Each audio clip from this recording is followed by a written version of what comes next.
Okay, so something happened to me, and it's kind of creepy. You remember the thing, you remember this, where the AI used my voice. Yeah, and the F-15 video or whatever, there was some Yeah. not great video, but it had your voice, which was weird because the video was trash, Yeah, it but was it sounded like you. It was super disturbing. I have, of course, my family, my friends, and we are drawing from an old, ancient technique used to make sure that it's me when I talk to people. It's like a challenge and response. Have you heard of a Shibboleth? I have. It's a Bible thing. It's a Bible thing. Mm-hmm. So what I want to do is I've just texted two of my friends from the old days. Like, they know old me. Deep. They know old me. Okay? All right. I'm going to call them, and I'm going to ask them if they know the word. And dude, I haven't talked to these guys. Are you going to have to change the word now? No, I haven't talked to these guys in months. No, it's a different thing than that. But like, here, just put your headphones on. Let me call them. All right, sure. So I'll call my first buddy here. Call him Cliff Dog. Hello. Is this Cliff Dog? Yes. Cliff Dog, meet my buddy Matt. Hi, Matt. What's up, Cliff Dog? So Nice to meet you, sir. Nice to meet you. Cliff's great. We go way back. All right. Cliff, it's been a long time since we talked, right? Like, really long time. Yes. Yeah. You guys okay? We're good. We're good. I just texted him and told him I'm about to ask him a question. I think Cliff's a little stressed. I wonder if he's going to get the answer. You ready? You ready, Cliff, for the question? I'm not stressed. It's not like anybody listens to this or anything. Yeah. There you go. There you go. All right, Cliff, here's the question. You ready? I'm ready. What is the magic word What is the magic word? from back in the day? If I wanted to challenge you to see if you knew you know what I mean? Magic word. Oh, you got to say it right. I don't. It's important. I have a word that I think you're talking about. Yeah, you have to. But I don't know that I ever heard it described as the magic word. Yeah, that's true. But you have to say it right, though. What is it? Shibboleth. That's right. Dang. Right. Good job, Cliff. Yeah. What? It was a close tie between that and crankshaft. I know. Do you remember crankshaft? Moment of silence for Crankshaft. Moment of silence for crankshaft. So to be clear, you guys' Matt, we're doing a moment Shibboleth, of silence for Crankshaft. I gave a moment. No, it's all right. it's a moment of silence for Crankshaft. It wasn't a long enough moment. Yeah, you have to do a moment of silence for Crankshaft, and then Cliff will tell us when the moment's over. Crankshaft is. Thank you, crankshaft. Okay, thank you, Crankshaft. All right. Thanks, Cliff. You know what to do. I appreciate you. All right. See you. Bye. Bye. What did I just witness? Do you have any idea what just happened? No, but I get the impression that your Shibboleth is Shibboleth. Hold on. Just wait. There's more. Okay. There's more. Okay. Let me call another guy real quick. All right. This is Steven. Are you going to ask him what your safe word is, and it's going to be safe word? No, just hang tight, dude. Okay, all Just right. chill out. I'm chilling out. This is Steven. Hello. What's up, buddy? How are you? I'm good. How are you doing? Doing well. I got you on speaker with Matt Whitman. Hey, what's up, man? Hey, Matt. How's it going, man? Things are good. Hey, got a quick Good to question. hear from you. Got a quick question Yeah, for you, go ahead. Steven. Yeah, so what's the word that we say when we need to make sure that's the right person we're talking to? What's the word? Shibboleth. I'm counting it. I said I'll it allow right. it. I don't know if you said it right, dude. I don't know if you said it right. That's the whole thing Shibboleth. about that Shibboleth. word. Oh, yeah, dude. Shibboleth? I almost stabbed you with a Shibboleth. sword. I got that reference. I almost stabbed you with a sword. Dude, you were so close to death right now. Oh, man. Hey, thanks, Steven. I appreciate it, buddy. Yeah. Talk to you later. Later. Bye. Sorry, that was a weird one, wasn't it? Bye. It's okay. Bye. So your friends just tolerate this? Yeah, so what was the word they said? Shibboleth, right? Well, ironically, they said Shibboleth and Sibboleth, Yeah. which are kind of the two words in question. Okay. Would you like to explain what's going on with a shibboleth?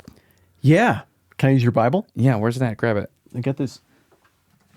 I don't know if this one's going to work. That's not like a real the Bible. Home Religious Library Family Edition. That's not it. That's just pictures and stuff. Okay, yeah, nothing's where it's supposed to be here. I'm not using that one. I don't want to say something is a bad Bible, but that's a bad Bible. All right, you also have in here an ESV study Bible. Oh, yeah, the red This one. one's going to have it. Where's it at in the Bible? Judges 12 Judges is 12. the Shibboleth part. So in Judges, you remember what was going on there, right? Like big picture? This was Israel and Judah. They were fighting, right? Kinda.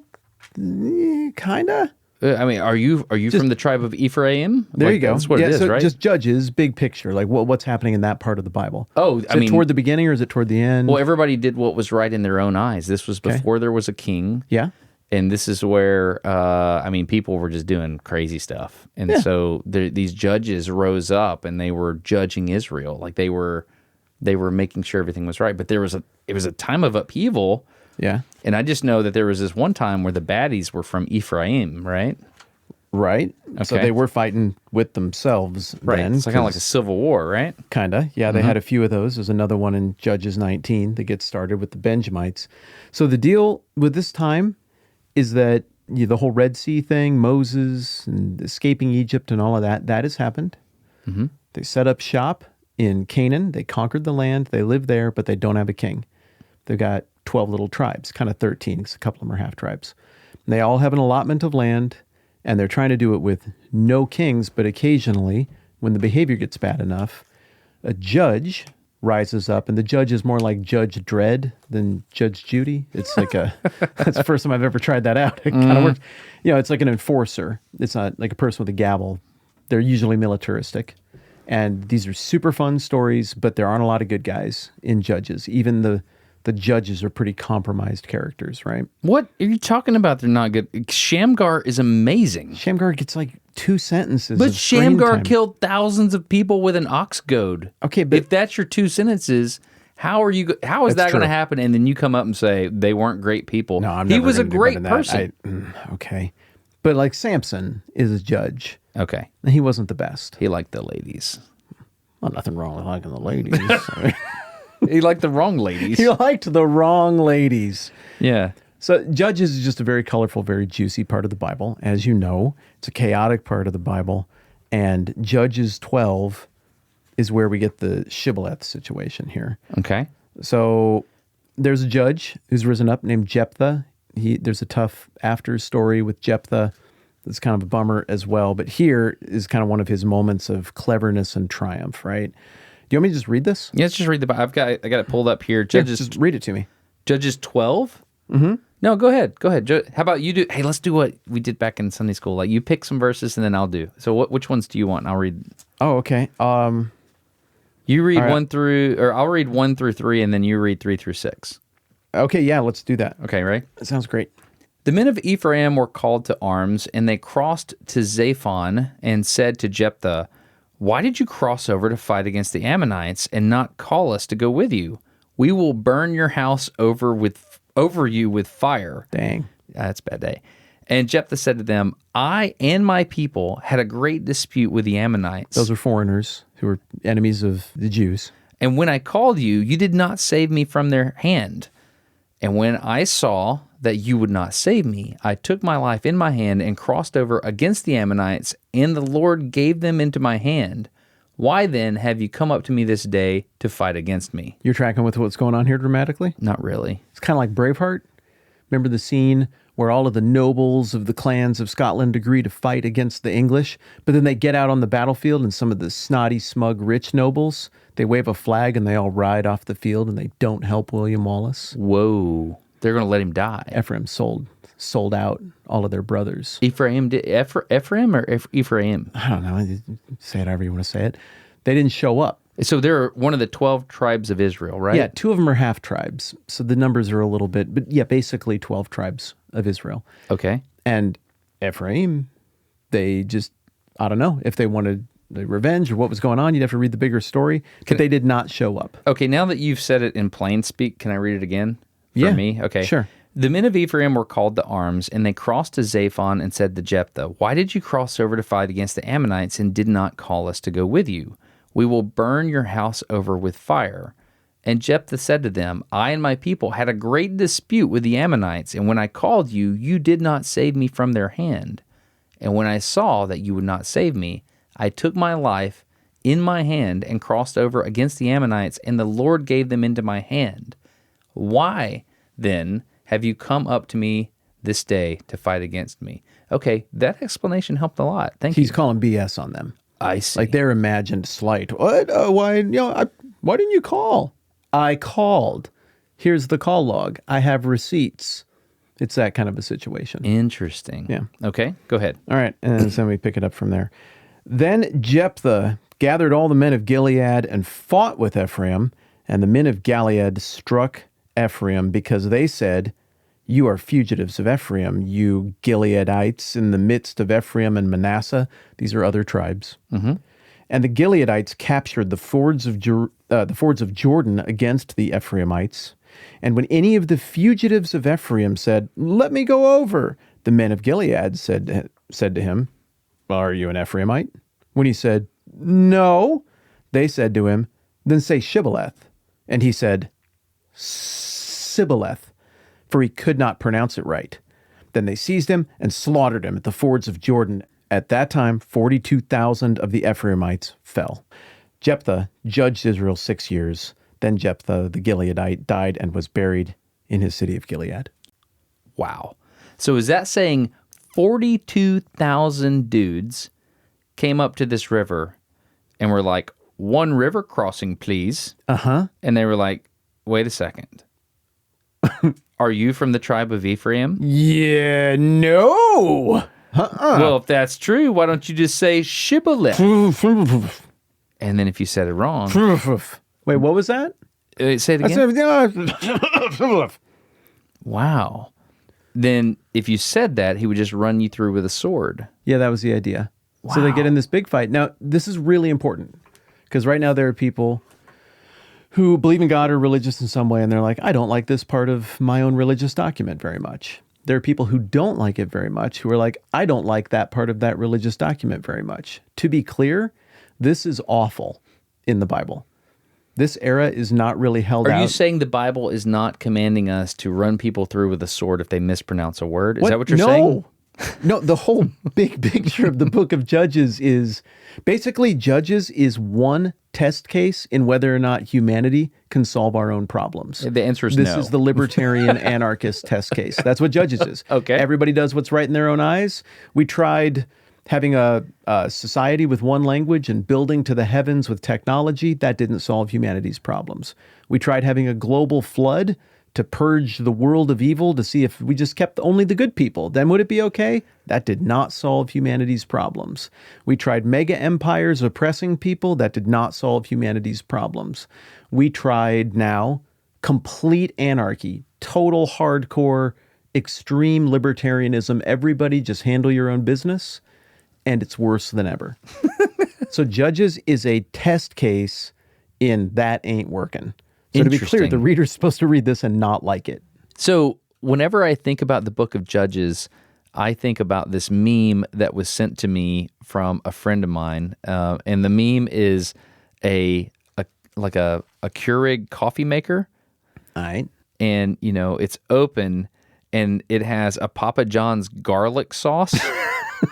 And it says, How have I not thought of that? And in that day, they all did what was right in their own eyes. Like, no, that is the most depraved thing. Do not put that in the Keurig, So I always, unfortunately, whenever I think of Judges now, I think of the garlic sauce going into the Keurig cup, the K-cup thing. But I've never thought about Judges being a libertarian test case. Did that hurt you to say? No, I'm not an anarchist. I want there to be government. As we've discussed at other times, libertarianism is an achievement. Libertarianism is not a political philosophy. You earn the ability not to be heavily governed by behaving well and treating your neighbors well voluntarily and having a healthy fabric of society that you earn. These people had not earned it. They were a mess. So my buddies, Cliff and Steven, years ago, we went to church together and we used to talk about all this stuff. And first of all, I love both of them very much. Cliff is amazing. He's a foster dad. And he's adopted some kids. And he answered that phone call and played along. I know, right? He just rolled with it. Yeah. Cliff's great. I love Cliff. Steven was my roommate in college. We go way back. I mean, these guys are incredible people. Which one of them made fun of us off the cuff for having a crappy podcast? That was Cliff. Yeah. It was wonderful. And the other one kind of did by just, hey, can I call you for a podcast? Yeah, whatever, dude. Yeah, Fine, I know it doesn't matter. And they're both absolutely right. Only your buddy's mom listens. Yeah, that's right. And so the interesting thing is they knew what to do because this was our joke a long time ago. We used to like say, what is the magic word? Or Cliff was right. I didn't say it that way. I would say Shibboleth, and they would always go, Shibboleth. Oh, no. You know. Oh, so that's how you set up the joke. It's kind of like, it's a really, really old, deep joke that we had. We went on this one trip together, and at some point we caught a small frog, and we named him Crankshaft. Naturally. And then Crankshaft died. Didn't see that coming. He died very, very early in the trip. And so later in the trip, we would always be talking, like at the most fun moment. This was the roller coaster was it? Hey guys, do you remember that frog we had? Moment of silence for Crankshaft. And everybody would just be really quiet. So, but the point is, my friends are really, really good. And that's a thing that we've said for years, Shibboleth and Sibboleth. So whenever I think of that word, I think of those two guys, but I think we're using it wrong, aren't we? It's like making your password. I know, it doesn't work. Okay, so we are using it wrong. But it's not. You're not using it for that. You guys are just having fun. I mean, that's leftover young man humor. I mean, that's awesome that you guys have that together. And it was awesome that they could dip back into that easily with a phone call, and that you still have the trust and you still have the memories. I think you used it exactly right for your purposes. Got it. But modern shibboleths. Oh. Yeah. Well, real quick, the Bible shibboleth. Okay, let's finish that one. Yeah, just very simply. The trick is, and dude, you got to understand, I went to seminary. I have nothing left from Hebrew. I use Greek, which is what the New Testament is written in. Good students would remember things from the Hebrew stuff. I've got little shadows in my brain of this. I don't use it at all. I just use cheats on the internet when I need Hebrew stuff. I can't do it. There is not some big iceberg of knowledge below the tip of what I'm about to tell you. This is pretty much all I got.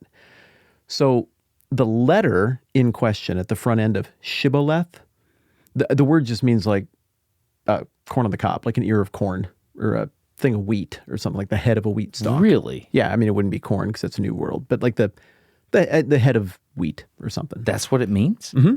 So it wasn't about the code word. It was about how you say the code word. And in Hebrew, it's right at the end. It's maybe like the third or second to last letter in Hebrew is sin or sheen.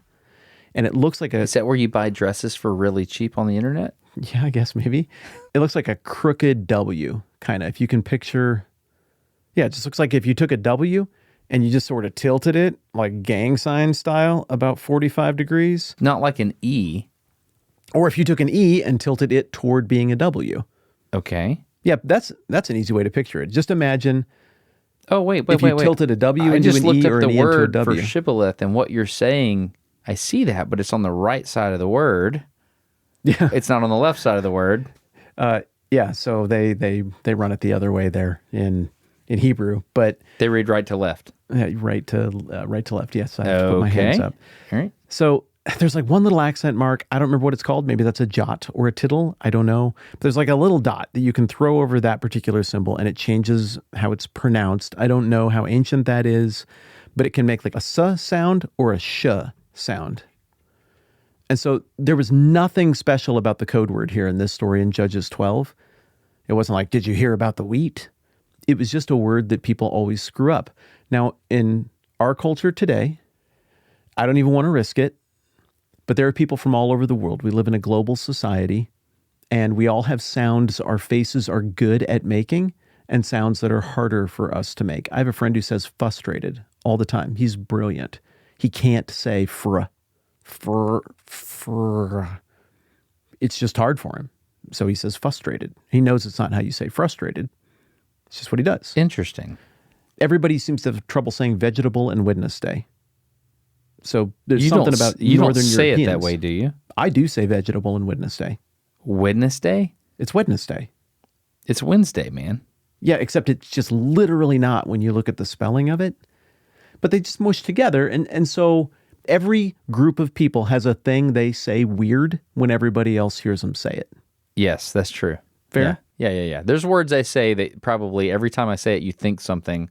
There are words you say that every time you say it, I think something. So if I ran into somebody who I had a sneaking suspicion was lying to me about them being from Alabama, they sounded real Northern, I might say, I need you to just pronounce a couple of cities for me. What's that place down there south of Falkville? Like you're going down towards Coleman, and there's that. Yeah, it's man. I'm trying to remember. Oh what gosh, it was. what is it? It's Lacon. How do you say that? Lacan. Do you not know how to say that? Lacon? That's Lacon. Okay. Yeah. I did know it was Lacon. Yeah, you knew it was Lacon. No, okay. I think the one that I could get him with would be like, what's the big town where it's right in the middle of the state. It's the huge one. It's where they did all like the smelting and stuff. Birmingham. Yeah, Birmingham. Yeah. Okay. Well, what's the town that has the high school mascot? It's just south of Decatur. Their mascot there is the Tigers. It's Hartzell. Oh, Hartzell? Yeah. What Hartzell. about pronounce this town right here? Weedawee? Vedavi? I would run you through with a sword so fast. See? I would just cut your head off. No, that's Wadowee, man. Wadowee. What's the big town that has the rocket place, the testing? Big town, Northern Alabama. Their biggest town in Northern Alabama. Huntsville. That's Huntsville. Okay, so you're actually from Alabama because you said Huntsville, Vull. Yeah. A liar would say Huntsville. It's the moment in, what's the movie where he says, I need 3 beers, and he holds up the middle 3 fingers, not using the thumb or the pinky. Oh, dude, great reference. It's such a great moment. Do you remember what movie it is? Is it Inglourious Basterds? It is. Yeah. One of my favorite of all. Yes. Mm-hmm. It's the Michael Fassbender scene when he's doing so well speaking German and with the German officers. Because he's a British spy, right? Yes. And he blows it with something that simple, but it's a Shibboleth. It's a shibboleth. It's a visual shibboleth. Because in German, and you say, I need 3 beers, you hold up the thumb and the index finger and the middle finger. Is that the 3 you do? I think so. Okay, I don't remember which way. Yeah, I think you're right. Interestingly, that looks a lot like the, what did you call the letter? It looks like the scene, doesn't it? The sin or the sheen. The letter on the letter. Shibboleth. Yeah. Oh, interesting. I'm always going to think about that. That's got to just be a coincidence. Yeah, I'm always going to think about that. But how about that? Yeah. Right, so the point is, you can just tell. And so one of the criticisms of this passage from, people who look at the Bible from time to time are like, I don't know what to do with that part. A fair criticism of this passage is, why didn't the Ephraimites just repeat back whatever the Gileadites had just said to them? Say shibboleth, okay, shibboleth. Why wouldn't you say it the same way? 2 possible explanations. One, they just physically couldn't make that sound with their face. Possibility number 2 is they were like, what do you call the head of the wheat? What is the word for that again? And they baited them with it. Either way, it's just really cool that word from that story occupies this place in culture. So back in 2024, the war between Russia and Ukraine. Okay. So obviously Russia invaded Ukraine. Yeah. It's a bad thing. So there was this period of time where Ukraine wasn't hitting back in Russian territory. Okay. And then finally it got so bad when Ukraine's like, it's on. Like, this is we're hitting you, Russia, in Russian territory. I think I remember that day. Do you? Yeah, I think we got on the phone and we're like, dang, that took a turn. Yeah, it's a thing now. So President Zelensky for Ukraine, he made a statement. They produced for the first time a drone domestically that would be used to fight against Russia. And I don't know how to say it. It's okay, I'll just read this article from some Ukrainian website, I don't know. So it says the Ukrainian army attacked the Russian army for the first time on 24 August with a new weapon. The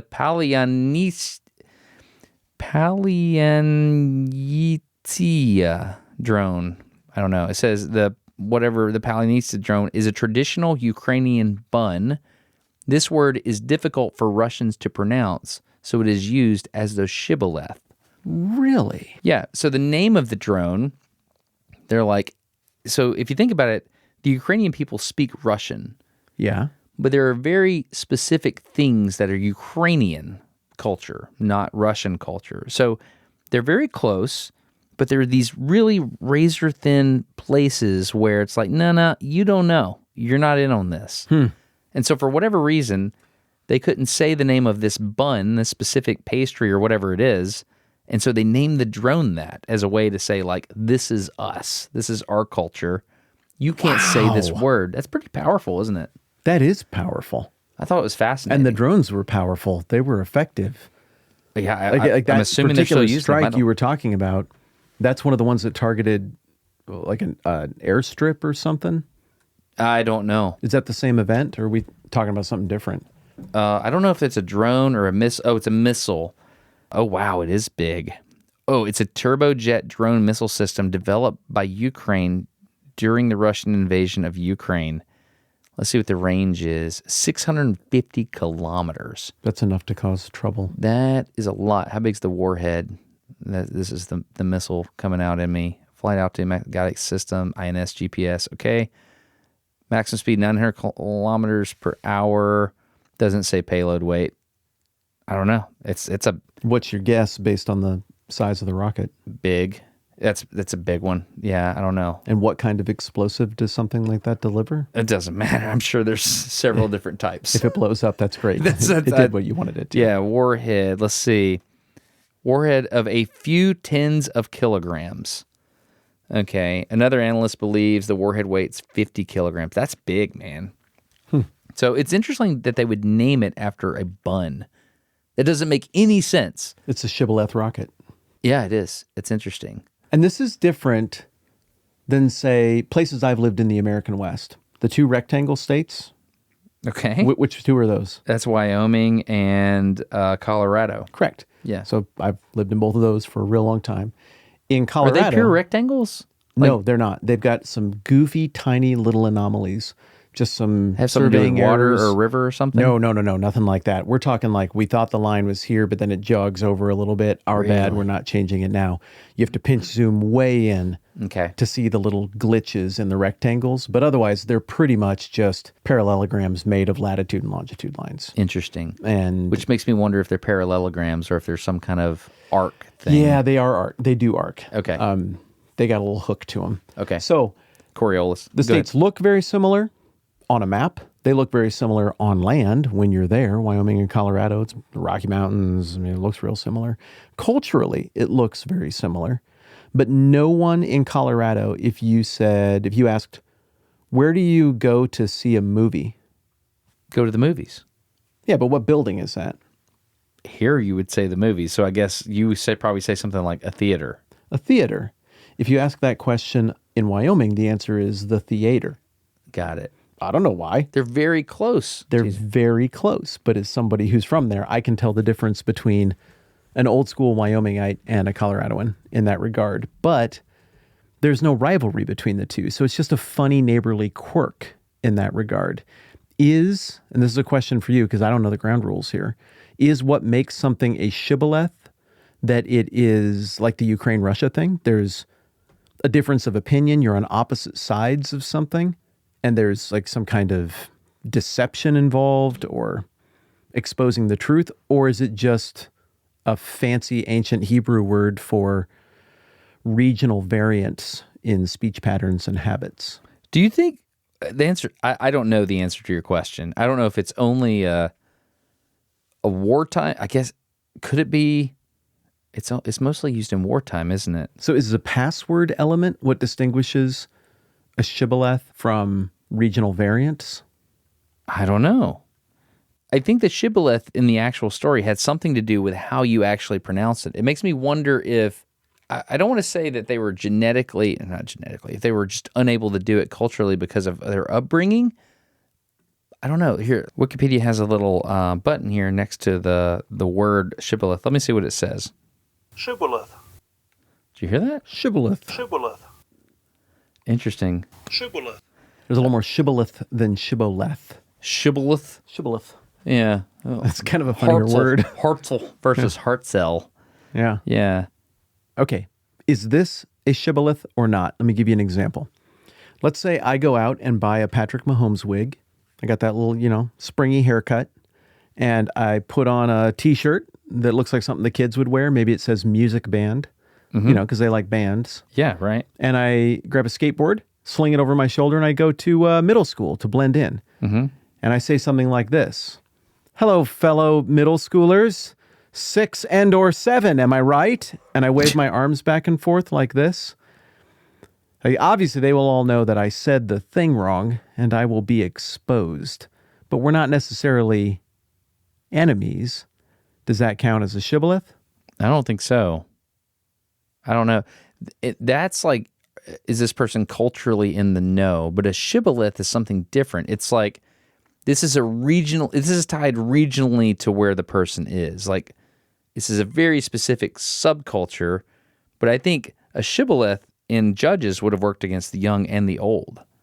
Okay, that's true. What you're talking about is like a culturally relevant thing.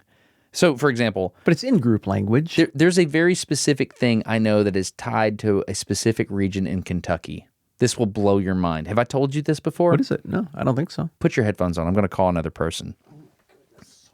Sorry, I'm calling so many people. None of these people are going to like you after this. But this is interesting. I'm just grateful that there are people in my life that trust me enough where I can just call and they answer and then they're like, yeah, I'll roll with that. Okay. Now. Let's see. Okay. You actually know this guy. This is Alexander. Oh, he's great. You know Alexander. Let's call Alexander. Oh, his ring is different.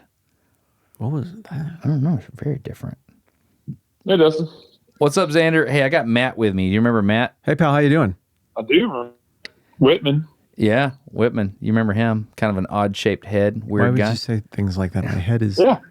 naturally shaped. It's within the parameters of a normal head. Excellent fisherman? You must be thinking of a different Matt. Yeah. That's hurtful. So we're sitting here talking about very specific words from specific regions, and I was telling Matt that there's a specific word from an I know where you're going. You know exactly where I'm going. Tell Matt. Just tell him the thing. You color with a crown. A crown? Yeah, a crown. Say it again? Yeah, it's a color crown. You color with a crown. I don't get it. That's how they say the wax thing that has colors in it. You're saying crayon? It's a crown. I hear it now. Now I hear it. Yeah, once I know, it works. So is this a prank? He took 100%. Doing this all my life. There was a New York Times quiz that took dialects and taking it, and it actually had, the waxy thing that you color with, and one of the options that gave various phonetics, crown, CROW, and then where it gave a heat map at the end, there was just one red dot where Owensboro, Kentucky is. What's the name of the city in I can Kentucky? send it to you. Owensboro, Kentucky. But no one else says crown anywhere. No. So if you met somebody, say sitting next to you on a flight, and they claimed that they also were from Owensville, and Owensboro. Owensboro is the name? Okay, sounds good. Well, you already caught me. I didn't pass the test. So let's say somebody more sophisticated than me was sitting next to you on a plane, and they're like, I'm from Owensboro too. What a crazy coincidence. Could you ask them the crown question and tell if they were telling the truth or not from that? I don't know, because I didn't know I was saying it wrong until to Alabama, which says something. And so it was down here, and I was talking about getting a crown or giving a crown, and someone was like, what are you talking about? I'm like, yeah, a crown. And I color with. He's like, you wear a crown. You color with a crayon. And then I looked at the box, and I'm like, oh, my goodness. We've been omitting two syllables out of here. Yeah, the end of the Usual Suspects moment where you replay everything. Don't tell me that. I haven't watched that movie. was You are joking. such a That's not movie the end. spoiler. That's not the. You're so. So there was this street in Onslow, and if you sounded out, it should have been called Frederica Street, and we Fredica. We just don't like the syllables as much. Osboro, Kentucky. We omit them. Fredica.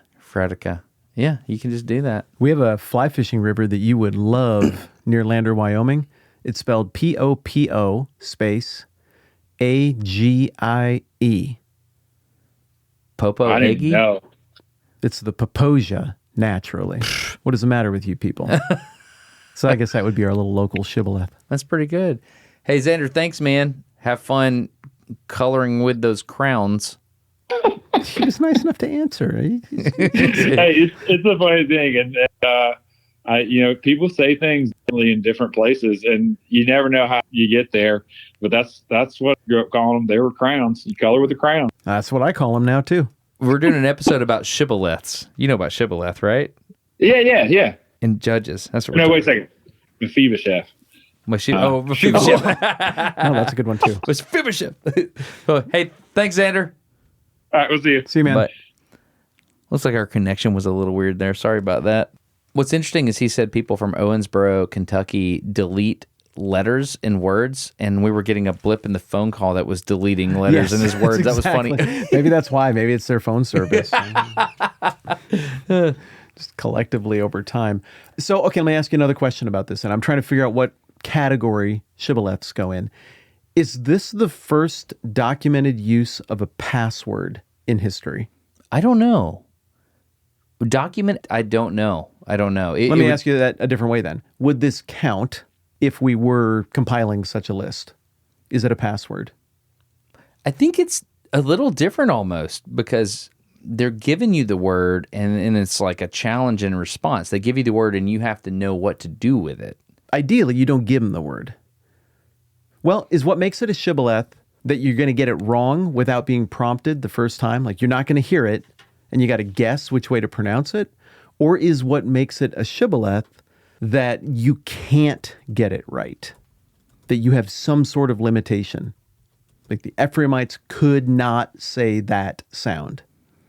I don't know. You understand the difference between the two things? I do understand the difference, but I don't know the answer to it. It's like a community-wide password. You know what it reminds me of? It reminds me when the Allied forces parachuted into France during D-Day, and they had those little cricket clickers. Do you know about this? Mm-hmm. The little metallic click, click, click, click. Mm-hmm. It reminds me of that because you would go up and you would click, click, and then it would just sound like a cricket. It wasn't a big deal. But if the right person heard it, then they would click their clicker. And it's like, oh, there's two of us here. Mm-hmm.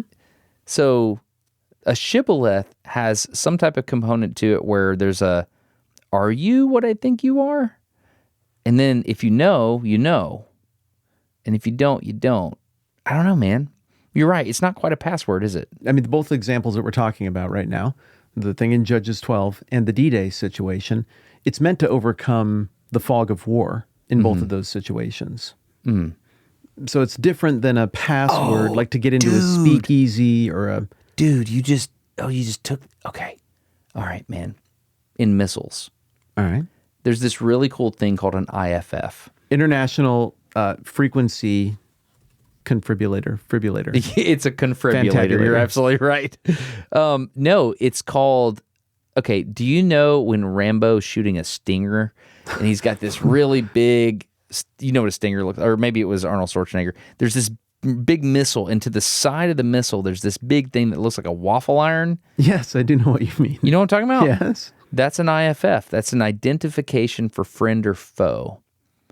And so in modern battle, if an airplane's flying over the battlefield and you're on the ground with a man-pad, a man-portable air defense system, okay, a surface-to-air missile. Man-pad. What an awful name. It's a man-pad. I have so many jokes. Okay, Yeah. continue. You look up at the airplane, you're like, oh, it's an airplane. Here I have an airplane-destroying missile. What I should do is destroy the airplane. Well, sure. Well, what's a question you should ask yourself? I wonder whose airplane that is. There you go. So an IFF is a shibboleth, and I never thought about that until right now. How does it work when you look through the waffle thing? Do you look through the waffle thing? Basically, if I understand correctly, you interrogate the plane. So it sends some kind of frequency through the waffle thing? Yeah. Okay, here we go. Basically, you blast it like you're like, hey, here's a tone that only you and I know. Let's say 100 hertz. Boo. Dude, if that's actually 100 hertz, I'm really impressed. I have no idea. Okay. Okay. Boo. Okay, I'm going to guess. I think it's boo. That's 100 hertz. Okay. So at 100 hertz, boo. No, that's too low. I don't have You missed music it here. badly. Continue. So what it does is it says, oh, I hear the magic tone. I should reply with this magic tone. You get interrogated and then there's a response. Huh. That's called an IFF. A lot of modern missile systems have this. If you don't have this, you do things like, oh, I don't know, shoot down passenger jets. Huh. And then try to pass it off as not you having done that, Exactly. as we've seen in recent history. What? Who? I wasn't able to hear you because of the coughing. Yeah, so I've never thought about that. But a shibboleth, it's an IFF. It's an identify friend or foe. Yeah. And it's done with interrogation. And we brought that forward into the modern era. That's fun. Interesting. And I think that is the difference. At the core of the definition, I think that is the difference, that you're trying to separate friend from foe. And that's the same deal with the Inglourious Bastards example that you brought up. Mm-hmm. That's a friend from foe situation. I think there are lots of other situations where we kind of playfullize probably that concept or that term, and it becomes more like a child's game where it's fun to just probe who's the real deal or who's not. And I think this is a little different than like spy verifications where you lean against a pole and read your newspaper while somebody's behind you on a park bench and you say, it's awfully rainy this time of year, but they say the sun will come out on Tuesday. And then you, of course, say, it's awfully rainy. That's correct, Admiral. And how about those jelly donuts? What are you doing? What do you mean? You don't call me Admiral. We're being discreet. It's a spy movie. Reset the whole thing. Okay, reset. You're the spy sitting on the bench, but you Okay. don't know if I'm your contact. Okay. I walk up and have a newspaper, and I have my back to you, and I'm looking at the newspaper and leaning against a lamppost. And I say, it's awfully rainy today, but they say the sun will shine on Tuesday. And then you say, just say something that sounds spyish, that's innocuous, but You're right. And the geese are alighting on the pond. perfect. And now I know that we're partners. You don't call me Admiral, sir. I'm immediately getting sniped. I feel like such a fool. You did a very poor job, and you should feel this was your fault. This episode of No Dumb Questions is brought to you by the patrons who support this program. They know the inside stuff. They do know the inside stuff. How do you know somebody's a patron? Their wingtips are. Yeah, That's how I know. little handshake or something. They Do we need to work out a handshake. I don't think we should incorporate touching. I don't think that's As a prerequisite for supporting the program. I don't think we You're should do right. that. That would preclude a ton of people who might otherwise support. Yeah. No, but big thanks to everybody that supports at patreon.com/notumquestions. There's not a sponsor on this episode. I do this because I enjoy it. You flew here with Patreon money. Yes, I did. Yeah. So thank you, patrons. And anybody who's not a patron, if you like the program, hey, thank a patron. Yeah. Give them a mental high five because we were able to do this in person, which is just more fun. I mean, I like doing this by distance too, but in person is more fun. I think so too. Yeah. I feel sharper in person. I feel like we can banter better. That's what I feel. Yeah, well, there's no stupid delay that screws everything up and causes us to What's the talk over the top of each Yeah, other. that's it. That's it. Thank you very much for considering supporting at patreon.com/nodumbquestions. We are grateful.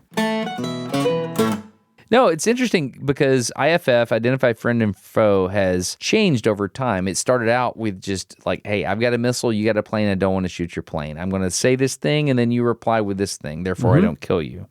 Started like that. Then, after that, the NATO side started doing all kinds of stuff. This thing called Blue Force Tracker, Okay. FBCB2. Don't really know what that stands for, but it's like a system that allows you to track every person on the battlefield. And so people in airplanes would be like, hey, there's a lot of gunfire down there, and I'm looking at my fancy pants map here, and it doesn't look like it's coming from good guys. I mean, Rocket. yeah, yeah, that's interesting. Anyway, I think Shibboleth is a very interesting thing. It's a way to identify people that are very culturally specific, or maybe even geographically. It's something that's shared amongst a very small population. So here's my question to you: if we were to do a Shibboleth with No Dumb Questions, what would that be? The podcast that you and I share together here. Well, I think we nodded to it earlier. I think there's one that's out there right now. The Winged Hussars? More subtle. Well, more subtle than the Winged Hussars. I don't. Oh, yeah. No Dumb Questions. I love that show. Oh, cool. What was your name? Sue Whitman. All right. Nice to meet you. You're real. Your mom? Okay, you're for real. Okay. You actually listen? Oh, yeah. Are you a member of the third chair? You could say something like yeah, that. that would work. Yeah. Are you in the third chair? Yeah, I'm in the third chair. Yeah, those are kind of boundary markers in group language. I think it becomes a shibboleth when you kind of want to be discreet. Yeah. Though. Yeah.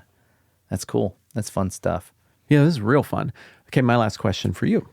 In the age of mushing, just kind of the whole world In the together. age of mushing, is that that's like Iron Age, then It's Stone bronze. Age, Bronze, Iron, Mushing. Okay. This is the mush age where we're all mushed together on the internet Okay. from all over the world with all our different things. We're trying to figure out how to get along and chit chat and whatnot. In that age, does the shibboleth become more important or less important with everybody kind of in the same room? I think more important. There are some things that you can only know if you're from a place. There's some things you can only know. Like, for example, Hartselle, Alabama.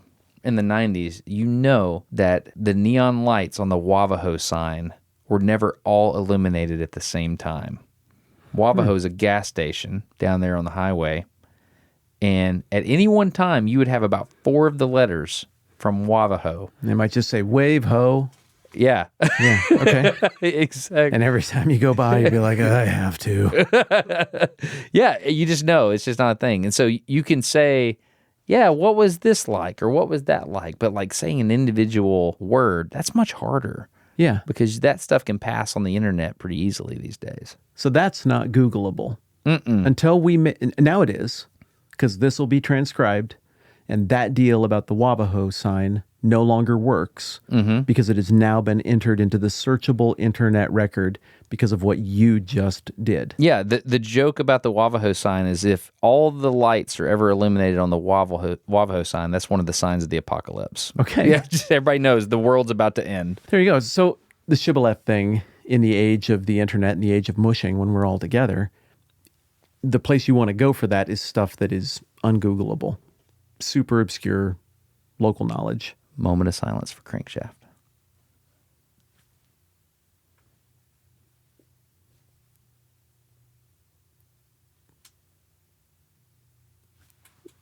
How long do these typically go on? See, this isn't right. This went too long.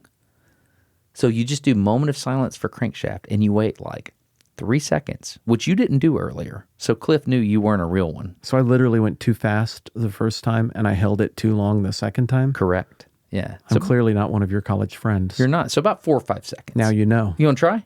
Moment of silence for Crankshaft. That was a very nice time. No, dude, shut up, man. That was the right amount. That was exact. You were already starting to talk. You were moving. I saw you move. Let's try it again. Moment of silence for Crankshaft. Okay. Okay. Yeah, that's it. That's about right. Okay.